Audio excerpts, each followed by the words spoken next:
and I think to myself, what a wonderful world.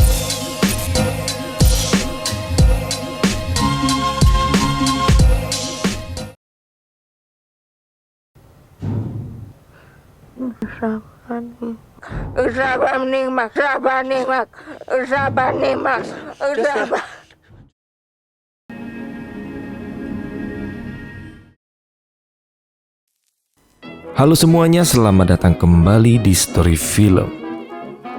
Berbeda dari film horor yang biasanya jualan jumpscare, film ini fokus utamanya bakal meneror psikologis kita lewat ketakutan suara dan audio. Ceritanya berpusat pada seorang wanita muda bernama Evie, seorang host podcast misteri yang sedang merawat ibunya yang koma di rumah. Nah, konflik dimulai saat Evie ini dan rekan siarannya menerima email misterius yang berisi 10 file rekaman audio ketika sepasang kekasih mengigau saat tidur. Siapa sangka saat rekaman itu diputar balik atau backmasking, ada pesan-pesan kelam yang perlahan mulai mengundang entitas iblis kuno masuk ke dalam rumah mereka.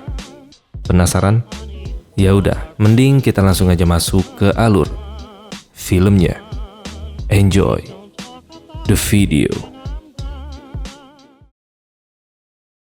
Film ini dibuka dengan adegan seorang wanita bernama Evangeline, yang akan kita panggil Evie, yang lagi menyanyikan lagu anak-anak lawas, yang berjudul Baba Black Sheep, dengan suara lirih di samping ibunya yang lagi koma.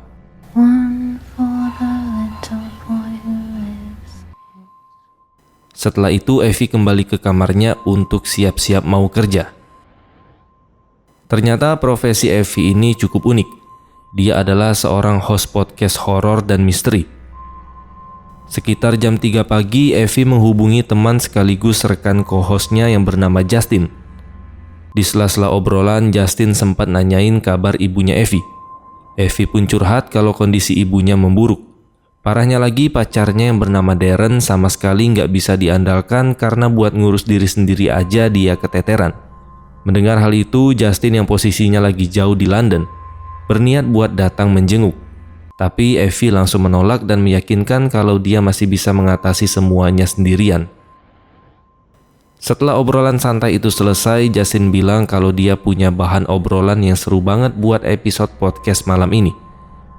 Begitu siaran dimulai, Justin awalnya membahas episode mereka sebelumnya tentang video viral legendaris berjudul I Feel Wonderful. Video itu menampilkan gambar wanita tersenyum yang perlahan berubah menyeramkan.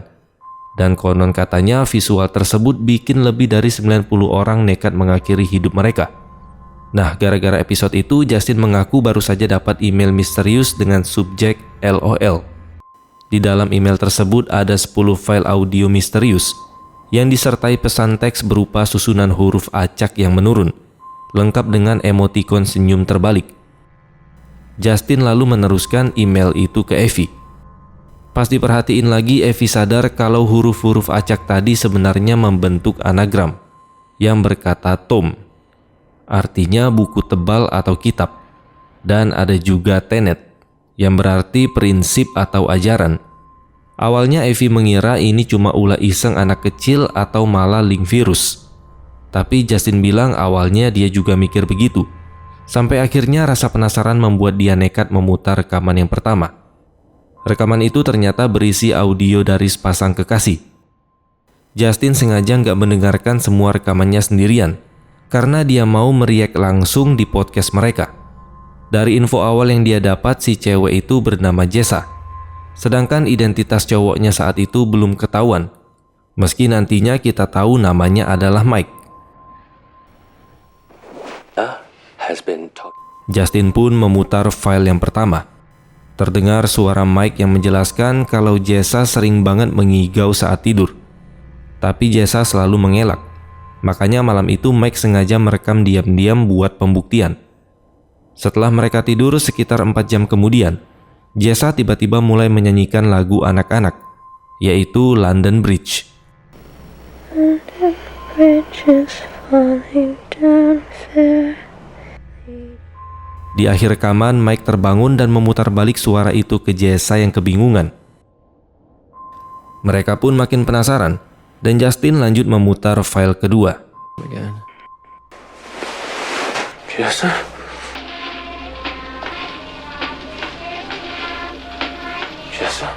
Di rekaman ini Mike memergoki Jessa lagi berjalan sambil tidur. Mike terdengar panik dan menyuruh Jessa untuk kembali ke kasur.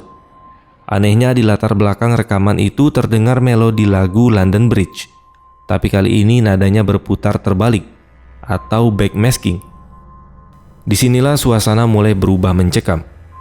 Justin mengklaim kalau dia mendengar ada pesan tersembunyi di balik audio yang diputar terbalik itu. Tapi pas diputar ulang, Evie mengaku nggak mendengar suara aneh apapun. Dengan nada yakin, Justin bilang kalau dia mendengar bisikan kalimat, Mike, kill all, atau jika diartikan, Mike, bunuh semua. Karena penasaran dengan korelasi lagu anak-anak tersebut, Justin langsung membuka internet dan menemukan legenda kelam di balik lagu London Bridge.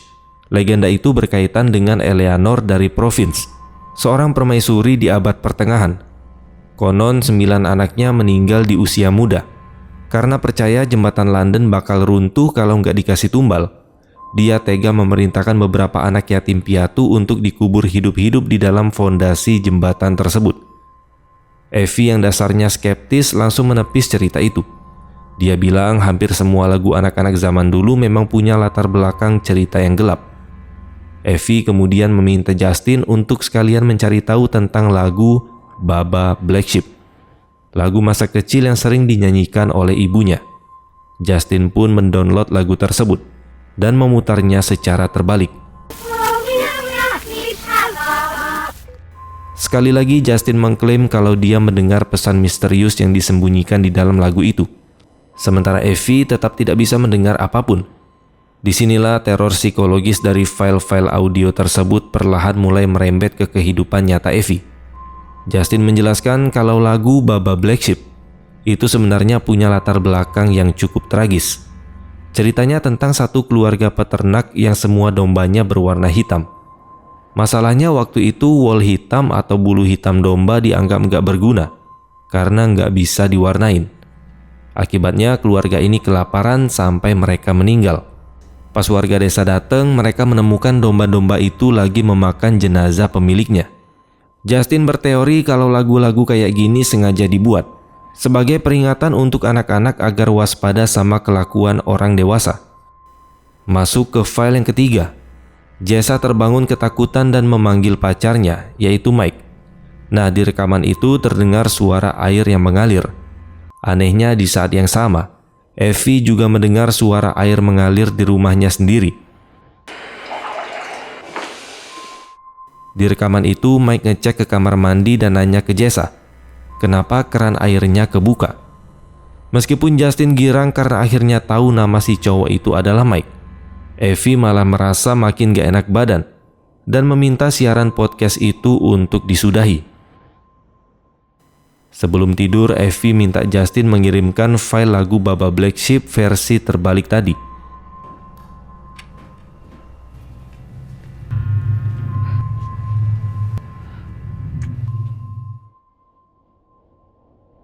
Besok paginya Evie terbangun dengan rasa mual dan muntah-muntah.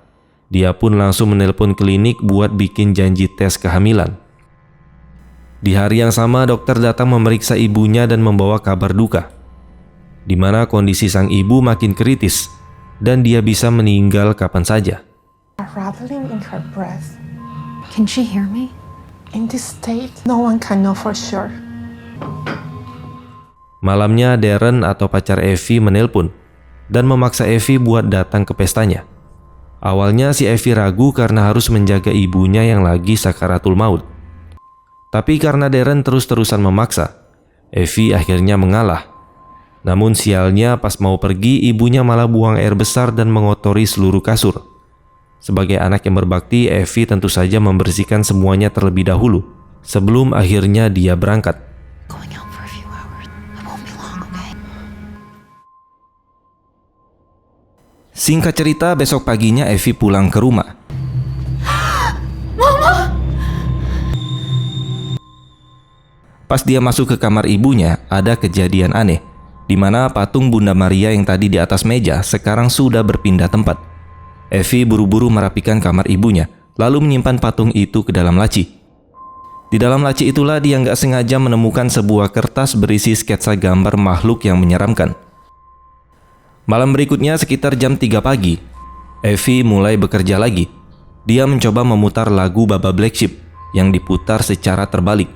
Bulu kuduknya langsung merinding pas mendengar bisikan dengan jelas, di mana yang berbunyi, "Look and lick all the blood off," atau lihat dan jilat semua darahnya.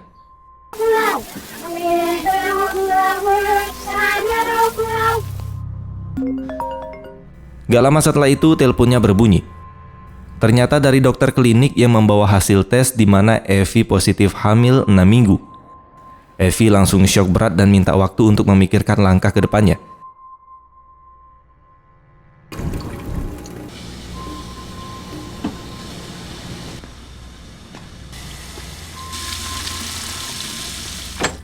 Keesokan harinya keanehan terjadi lagi, di mana patung Bunda Maria yang sudah dia simpan di dalam laci tiba-tiba balik lagi ke atas meja di kamar ibunya.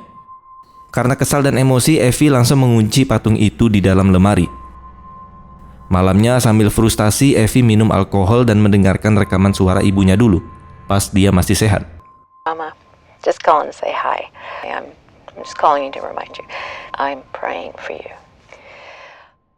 Lalu lanjut dia googling soal sejarah gelap lagu anak-anak. I'm praying for you. Justin kembali menelpon dan mereka memutuskan untuk lanjut rekaman podcast.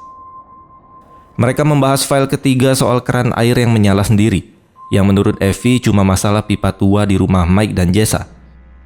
Justin lalu memutar file yang keempat. Jessa terdengar lagi bercanda dengan Mike menggunakan boneka yang bisa bicara.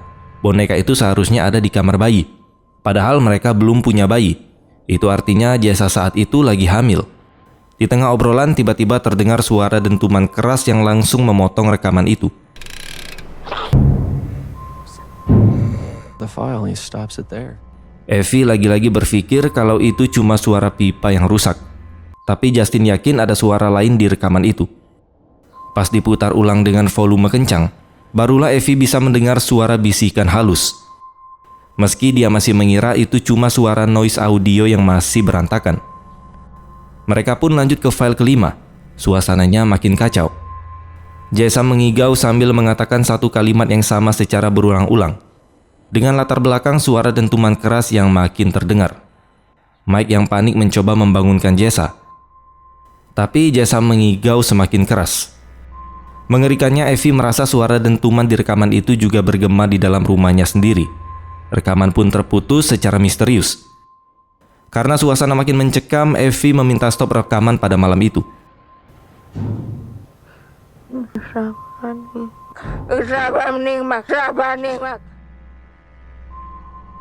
Besok malamnya karena penasaran, Effie mencoba mengisolasi suara bisikan halus dari file keempat tadi. Begitu audionya jernih, Effie langsung lemas. Karena dia mendengar kalimat yang diucapkan Jessa ternyata berbunyi, "Come in, Abizo," atau "Masuklah, Abizo."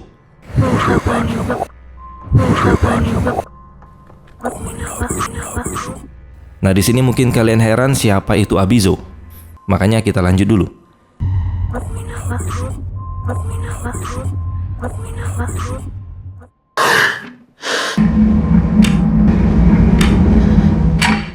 Di episode podcast berikutnya, sambil mendengarkan penjelasan dari Justin, Effie tampak gelisah sambil mencoret-coret kertas dengan krayon. Justin menjelaskan hasil risetnya tentang Abizo, di mana Abizo adalah iblis wanita dari mitologi Timur Tengah dan Eropa. Bahkan dia muncul di teks Kristen abad ke-1. Iblis ini ternyata mandul atau tidak punya keturunan. Makanya dia sangat iri dan dengki setengah mati sama wanita yang bisa punya anak. Abizo suka menyelinap ke rumah ibu hamil untuk mencekik bayinya yang baru lahir. Walaupun dikisahkan Raja Solomon pernah menghukumnya dengan cara digantung, dendam Abizo tetap hidup dan menjelma jadi iblis pencabut nyawa janin.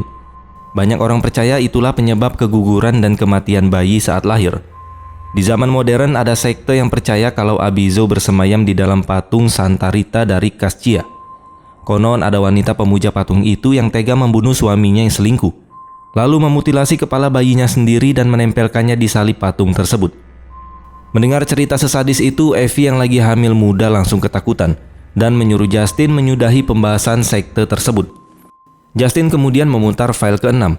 Di rekaman ini Jessa sudah bangun. Mike memberitahu kalau semalam Jessa teriak-teriak gak jelas, tapi Jessa sama sekali gak ingat apa-apa. Justin berteori kalau Jessa mungkin lagi mengalami gejala demonic obsession atau diincar iblis. Tapi Evie mencoba tertawa dan menganggap Jessa cuma gak sengaja membaca cerita horor sebelum tidur. Makanya dia terbawa ke alam bawah sadar. Rekaman file ke-6 pun berlanjut ke adegan Mike dan Jessa yang bersiap untuk tidur seperti malam-malam biasanya. Lalu tiba-tiba ada kejadian aneh, di mana terdengar suara tangisan bayi yang entah dari mana. Mike terbangun dan langsung panik. Gak lama Jessa menjerit histeris. Pas Mike nanya ada apa, Jessa nangis sesenggukan dan bilang kalau dia melihat ada bayi di dalam wastafel. Evie yang masih mencoba rasional menebak kalau itu mungkin cuma suara bayi tetangga mereka. Sementara itu Justin mencoba membalas email anonim yang mengirimkan file-file tersebut. Dan dia bertanya, kamu siapa? Tapi anehnya pesan dia mengirim ke email tersebut tidak masuk, dengan keterangan alamat tidak ditemukan. Pas diperhatiin lagi, Justin menyadari satu detail yang bikin agak merinding, di mana alamat email tersebut pengirimnya bernama Kaminabisu. Kalau diperhatikan dan dibaca dengan lebih rinci, kalimat itu berbunyi "Come in Abizo" atau "Masuklah Abizo". Justin lalu memutar file ke-8. Mungkin kalian bingung kok file ke-7-nya nggak ada. Itu karena file ke-7 sudah dilewati atau menyatu dengan file yang sebelumnya. Mike, no, don't leave me here! Pasangan ini lagi-lagi kebangun karena suara dentuman keras. Mike pun pergi mengecek. Dan tiba-tiba lagu Baba Black Sheep berputar sendiri sebelum mendadak mati. Disusul suara tangisan bayi dan jeritan Jessa lagi.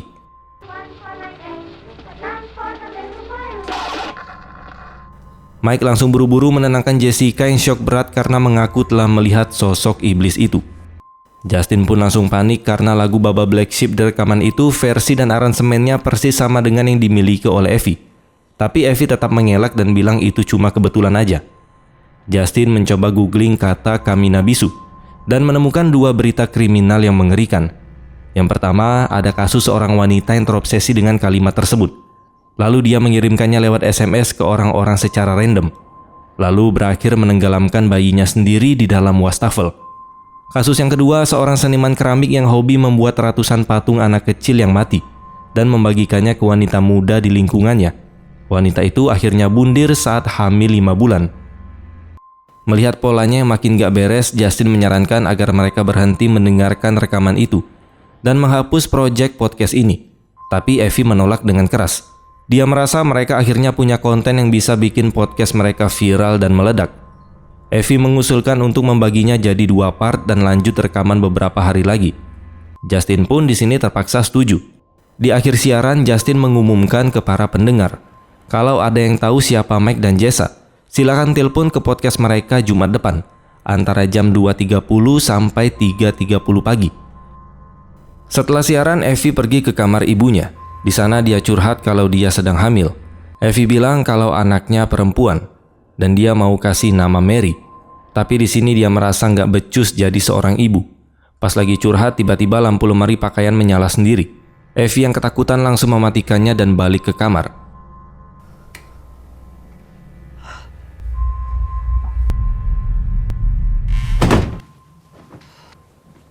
Step into the shallow waters down the spin. Go there, girl.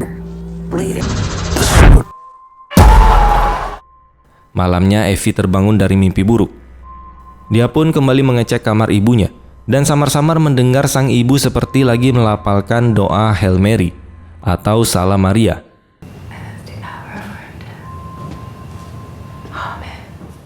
Tapi pas didekati, ibunya tetap diam tak bergerak seperti biasa. Karena frustasi dengan keadaan ini, besoknya Evie menelpon dokternya untuk meminta rujukan ke klinik aborsi. Saat malam siaran berikutnya tiba, Justin membuka podcast dengan peringatan serius ke para pendengar. Dia berkata setelah episode ini mungkin gak ada jalan kembali. Tapi Evie malah tertawa dan menganggap Mike dan Jessa cuma settingan atau prank belaka. Bahkan mungkin memakai nama palsu. Justin lalu memutar file ke-9. Jessa cerita kalau semalam dia mengalami sleep paralysis. Kalau Indo ngomongnya ketindihan, di mana tubuhnya nggak bisa bergerak. Dan pas dia nengok, Mike nggak ada di sampingnya. Malah ada sosok bayangan hitam lain yang berdiri di sana. Lalu tiba-tiba audio rekaman itu distorsi parah dan akhirnya terputus. One file left. You weren't beside me, it was someone else. 20 to 9. Tepat setelah itu masuk telepon pertama dari pendengar. Suara pria yang ada di telepon itu mengaku berasal dari daerah tempat tinggal Evie. Dia membawa kabar yang mengejutkan, di mana ternyata Mike dan Jessa itu nyata, dan mereka berdua sudah mati. Pria itu bilang polisi menemukan mayat mereka dengan kepala terbungkus kantong plastik, dan seluruh dinding rumah mereka dipenuhi gambar anak-anak yang mati. Jessa sendiri tewas dalam kondisi hamil 5 bulan. Pas Evie mendesak menanyakan nama jalannya, suara telepon itu tiba-tiba terdistorsi dan akhirnya terputus. Gak lama masuk telepon kedua dari seorang wanita. Dia bercerita tentang seorang ibu kos yang menyewakan ruang bawah tanah keluarganya, dan setiap malam selalu memutar lagu anak-anak secara terbalik. Wanita itu akhirnya ditangkap polisi karena ketahuan memasukkan bayinya ke dalam kantong sampah, lalu berulang kali menghantamkannya ke mesin pemanas. Mendengar hal tersebut, Justin semakin gemetar, tapi Evie tetap keras kepala dan menganggap telepon-telepon tadi cuma karangan orang yang pengen masuk podcast. Evie pun memaksa Justin memutar file ke-10 atau file yang terakhir. Pada rekaman ini kondisi Jessa drop dan badannya panas tinggi. Mike mau membawanya ke rumah sakit, tapi Jessa menolak. Dengan tatapan kosong, Jessa bilang kalau dia sedang mendengarkan sesuatu dan harus memperingatkan seseorang. Seseorang tersebut merujuk kepada Evie. Jessa berjalan menjauh diikuti Mike. Tiba-tiba terdengar suara dentuman keras.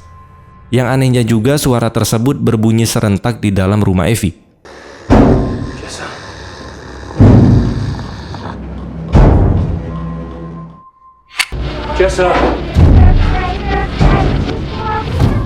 Jessa kemudian mengucapkan kalimat mengerikan dari lagu Baba Black Sheep tadi, yang berisi I'm going to look and lick all the blood of now. Artinya aku akan melihat dan menjilat semua darahnya sekarang. Lalu rekaman itu pun mati. Tepat jam 3 pagi rekaman itu tiba-tiba menyala sendiri. Isinya penuh dengan distorsi lagu pengantar tidur, suara jedukan keras dan teriakan histeris dari Jessa. Ngerinya lagi, Jessa tiba-tiba menyebut nama Justin dan merintih ketakutan bilang kalau dia kedinginan. Suara tangisan bayi bergema hebat sebelum akhirnya semuanya hening total.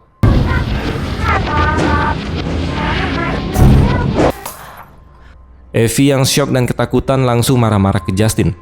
Dia menuduh rekan kerjanya itu sengaja mengedit audio tersebut demi ngeprank dirinya. Tapi Justin bersumpah kalau dia nggak melakukan itu, dan dia tidak tahu apa-apa tentang rekaman ini.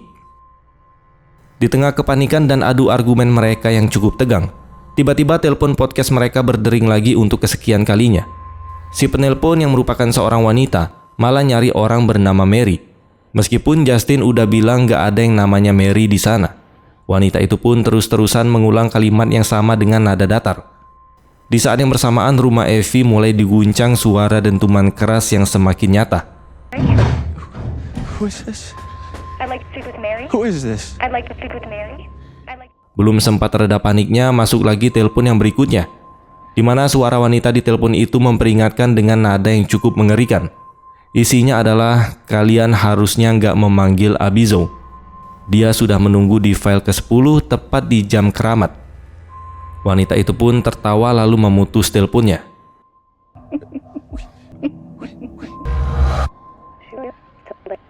Evie yang tampak ketakutan langsung melihat ke arah kertas yang sedari tadi dia coret-coret pakai krayon. Dia pun dibuat panik bukan main ketika tahu kalau tanpa sadar coretannya tadi telah membentuk siluet makhluk mengerikan, persis sama dengan gambar sketsa Abizo yang dia temukan di laci ibunya. Teror psikologisnya makin menjadi-jadi pas ada telepon lain yang masuk. Suara wanita itu terdengar histeris minta tolong karena bayinya nggak berhenti menangis. Dia mengaku bernama Abby. Mendengar latar suara air mengalir yang deras, Evie dan Justin langsung sadar kalau Abby kemungkinan lagi mencoba menenggelamkan bayinya di wastafel. Evie memohon-mohon agar Abby untuk berhenti, dan Justin menyuruhnya untuk menelpon 911. Tapi Abby cuma menangis dan bilang kalau aku bukan orang baik.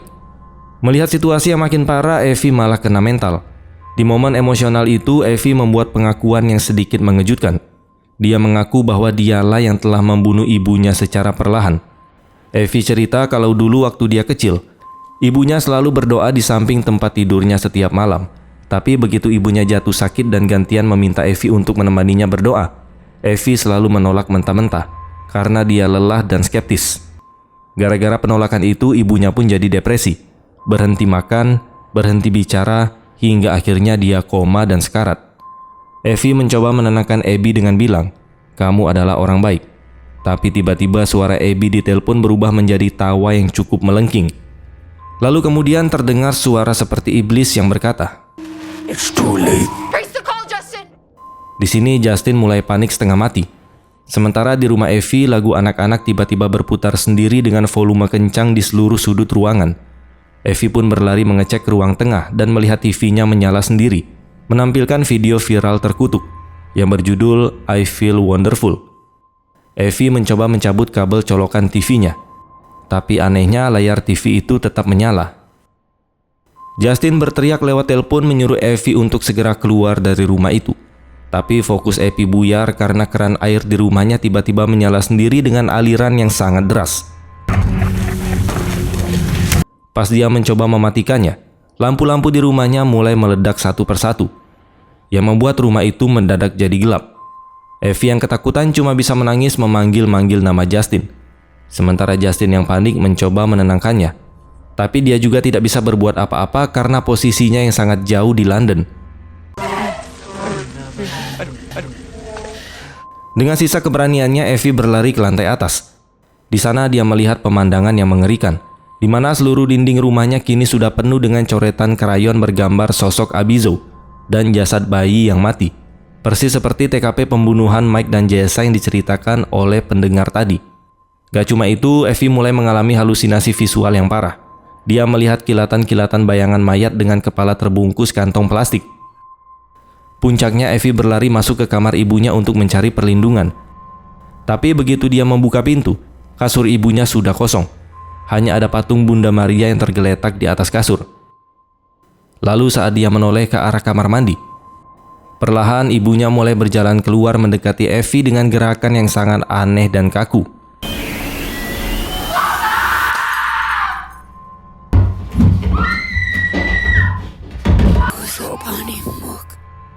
Dan film pun selesai.